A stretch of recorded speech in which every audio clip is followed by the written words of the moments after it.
پریشان اولاد ہے میری اور بہت زیادہ تکلیف میں ہے.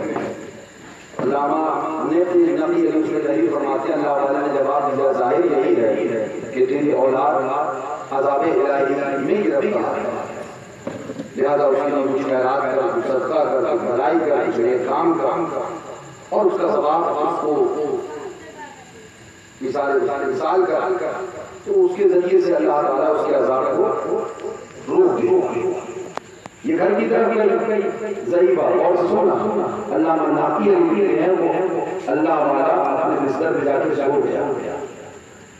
جب وہ سویا تو اس نے خواب پایا کہ اسی ضعیفہ جو ضعیفہ بھی آئی تھی اسی کی اولاد ہے اور ایک ایسے ہی تخت لگا ہے، تخت ہیرے جواہرات سے جڑا ہے، اس پر ایک کرسی رکھی ہے، وہ کرسی بھی ہیرے جواہرات سے جڑی ہے، اس کرسی پر اس کی اولاد بیٹھی ہے اور اس کے سر پہ تاج رکھا ہے اور وہ تاج بھی ہیرے جواہرات سے جڑا ہے.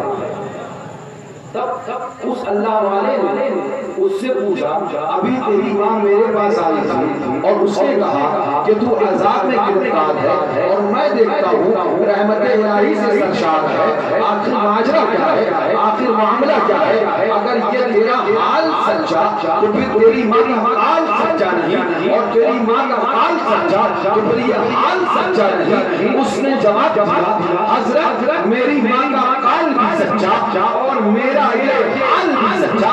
حضرت نے جواب دیا ابھی ماں گھر نہیں پہنچی ہوگی، ابھی صدقہ نہیں کیا ہوگا، مثال ثواب نہیں کیا ہوگا، خیرات نہیں کیا ہوگا. اتنی جلدی عذاب سے رحمت آ گئی، اتنی جلدی مصیبت سے برکت آ گئی، اتنی جلدی جہنم کے عذاب سے نجات پا کر تو رحمت الہی میں ڈھانپ لیا گیا، رحمت الہی میں چھپا لیا گیا. آخر سبب کیا ہے؟ اس نے جواب دیا حضرت اس قبرستان میں جس میں مجھے دفن کیا گیا اکیلا میں نہیں، مجھ سمیت 20 لوگ میں سے تھے جن پر عذاب الہی ہو رہا تھا، اللہ کے عذاب میں گرفتار تھے. ایک اللہ والا گزرنے لگا، ایک اللہ والا جانے لگا، ایک اللہ والا کسی شاہراہ سے گزرنے لگا. گزرتے ہوئے اس اللہ والے نے دیکھا قبرستان ہے، ٹھہر گیا، رک گیا، قدم کو روک لیا اور ایک مرتبہ درود مصطفیٰ کہا. ایک مرتبہ درود شریف پڑھی اور درود شریف کے پڑھنے کے بعد اس نے ہاتھ اٹھائے اور اس ایک بار پڑھی جانے والی درود مصطفیٰ کا ثواب اس پورے قبرستان والے کو نصب کر دے. یہ سارے ثواب کر دے. اللہ والا آگے چلا گیا، اللہ والا گزر گیا. اس ایک درود شریف کے صدقے میں، اس ایک درود شریف کے طفیل اللہ تعالیٰ نے مجھ کو ہی نہیں بلکہ اس قبرستان میں میرے ساتھ جو 20 لوگ اور تھے ان سب کو عذاب سے نجات عطا فرمائی. رحمت کا حقدار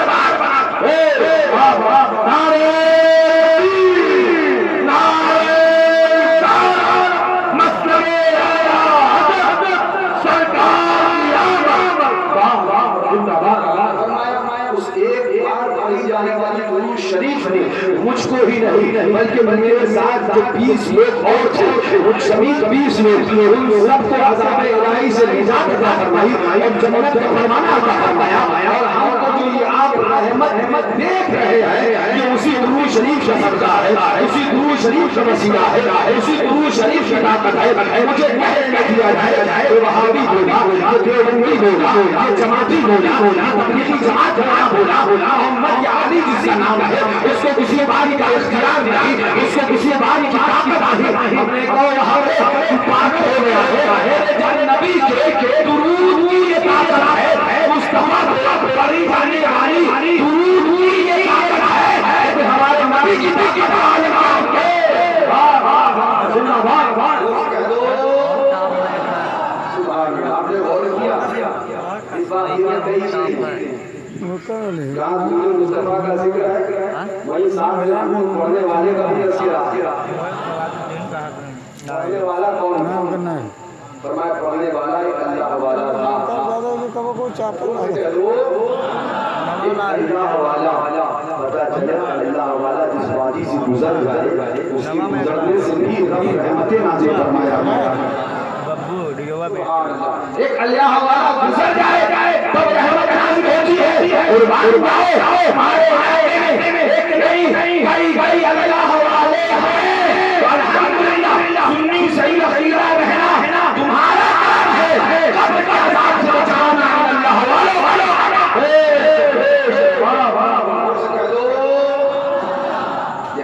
درود شریف جب پڑھو تو وہ چل ہمارا ہو گیا ایک سوال یہ نہیں کہا انہوں نے کہا تو پڑھ لے انہوں نے کہا تو پڑھ لے فلاں نے کہا تو پڑھ لے نہیں درود مصطفیٰ پڑھو آنکھوں میں